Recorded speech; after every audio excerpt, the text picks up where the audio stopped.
राम जी की। देखिए मित्रों, आज हम लोग बिल्कुल नए विषय पर बात करेंगे और वो है कि उड़ीसा में उड़िया भाषा में भविष्य मालिका नामक ग्रंथ की भविष्यवाणियों के ऊपर हम लोग आज चर्चा करेंगे। लेकिन इससे पहले मैं यही कहना चाहता हूँ, यदि आपने मेरा YouTube चैनल सब्सक्राइब नहीं किया है, राम परिवार चैनल है, तो इसको सब्सक्राइब करें और यदि आपको मेरा वीडियो पसंद आता है इसको लाइक करें और दूर दूर तक इसको शेयर करें। इसको मेरे विचारों को, यदि आप इनसे सहमत हो, इनको दूर दूर तक पहुंचाएं। अब आते हैं मूल प्रसंग पर। तो मैं आपसे ये कहना चाहता हूं कि अभी उड़िया में जो ग्रंथ लिखा है भविष्य मालिका, इसके बारे में ऐसा कहा जाता है कि इसका लेखन आज से 500 साढ़े 500 साल पहले सच्चिदानंद महाराज जी द्वारा किया गया। और ये ऐसा उड़ीसा में ऐसा माना जाता है कि भगवान कृष्ण के 5 सखाओं ने 600 साल पहले पुरी में पुनर्जन्म लिया और उन्होंने उनकी प्रेरणा से सच्चिदानंद महाराज जी ने इस ग्रंथ का लेखन किया, इस ग्रंथ को बनाया, लिखा। इस ग्रंथ में भविष्य संबंधी भविष्यवाणियां दी गई हैं और इसकी भविष्यवाणियां बहुत चर्चित होती हैं और कुछ भविष्यवाणियों पर हम लोग आगे चर्चा भी करेंगे। लेकिन आज हमको चर्चा करनी है इसकी एक ऐसी भविष्यवाणी पर जिसके आधार पर लोग ये इंटरप्रेट कर रहे हैं कि भारत के अंतिम प्रधानमंत्री श्री नरेंद्र मोदी जी होंगे और इसके बाद में शासन सूत्र कल के भगवान अवतरित होंगे और वो अपना शासन सूत्र हाथ में ले लेंगे।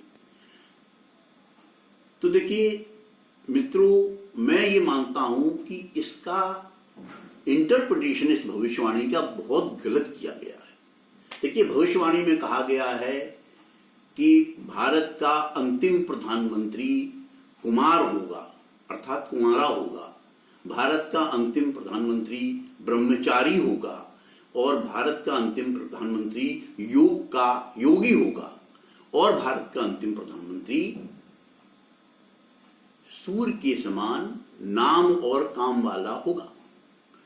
तो यदि हम इस भविष्यवाणी का इंटरप्रिटेशन करें तो नरेंद्र मोदी इसमें कहीं भी फिट नहीं हो रही है।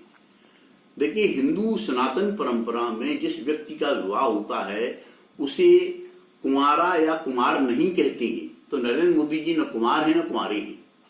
और जिस व्यक्ति का विवाह होता है उसे ब्रह्मचारी भी हिंदू सनातन परंपरा में नहीं माना जाता है।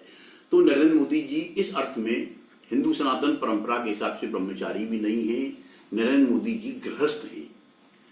और नरेंद्र मोदी जी ने योग का प्रचार किया है, एक बात तो सही है इस बारे में। लेकिन नरेंद्र मोदी जी का नाम नरेंद्र है जो सूर्य के नाम से मेल नहीं खाता है। यदि इस भविष्यवाणी के ऊपर विचार करें तो इस भविष्यवाणियों के ऊपर योगी आदित्यनाथ बिल्कुल फिट बैठते हैं। देखिए, योगी आदित्यनाथ सभी जानते हैं कि बचपन से ही ये सन्यासी हो गए थे, इन्होंने कभी शादी नहीं की, ये कुमार हैं, अखंड ब्रह्मचारी हैं और इनका नाम भी आदित्य है जो सूर्य का एक पर्यायवाची नाम है। और यूपी में ये ऐसा काम कर रहे हैं कि सूर्य के समान इनका तेज फैल रहा है। तो मुझे तो ऐसा लगता है इस भविष्यवाणी के आधार पर, भविष्य मालिका की भविष्यवाणी के आधार पर, कि नरेंद्र मोदी 2024 का चुनाव जीतेंगे। फिर स्वास्थ्य कारणों से 2027-28 में कभी भी वो अपने पद से हटते हुए योगी जी को अपना उत्तराधिकारी बनाएंगे। अब योगी जी उसके बाद कितना शासन करेंगे ये ना भविष्य मालिका ने बताया है ना हम लोग आपको बता सकते हैं, लेकिन योगी जी शासन करेंगे और योगी जी भारत देश के अंतिम प्रधानमंत्री होंगे। भविष्य मालिका का सही इंटरप्रिटेशन यही है कि श्री आदित्यनाथ योगी भारत राष्ट्र के अंतिम प्रधानमंत्री होंगे, नरेंद्र मोदी जी नहीं। उसके बाद में ये संभव है कि कल्कि का अवतार हो जाए। इस गणना को हम माने तो कल्कि का अवतार 10-12 वर्ष के अंदर हो सकता है। राम राम जी।